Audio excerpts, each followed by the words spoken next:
benefit I see in these devices is, of anything, is the ability to solve problems and the problems that we're faced with. If I can increase and benefit from better communication, then this tool has accomplished its goal. Let's say, for instance, something that came to mind. I was sitting here preparing for it before we started filming, but the biggest problem we're having right now with online math classes is that in a face-to-face class or a regular classroom, when a student is going through the process of algebra, many times the homework is show your work. It's like, show us the process, on your paper. Turn that paper into the teacher.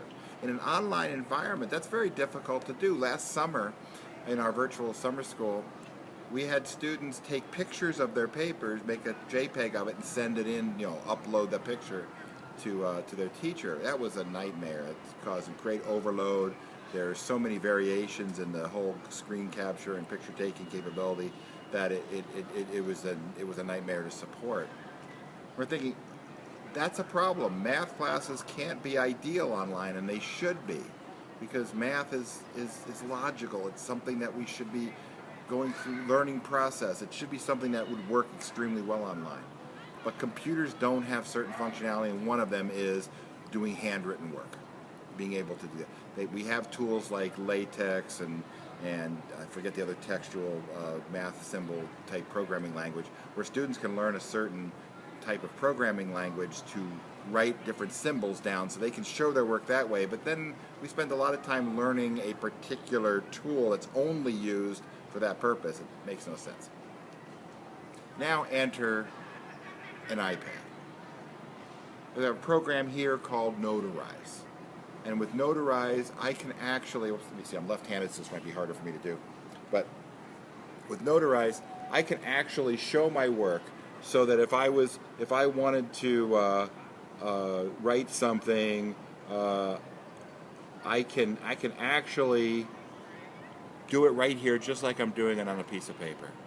Now, the advantage of this is not only will this program allow me to write right on the screen like it's a piece of paper, but then it will allow me as a student to upload this to a, for instance, Dropbox and as a document, and then get a link to that document to then submit to my teacher.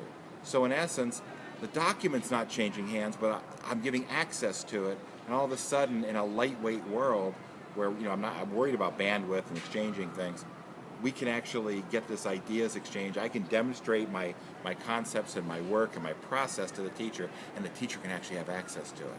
Now, that requires a rethinking of how we do things, but in essence, the one thing we couldn't rethink for some reason was how to show your work.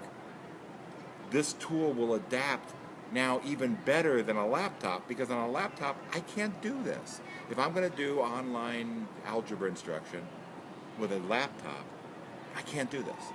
But if I have, this tool, and I can do the other things I need to do in an online learning environment, now I can have with a powerful tool that can express the things I need to express. So now in algebra, we're seeing maybe this will actually become the better tool for students to work with. I can also have them filming where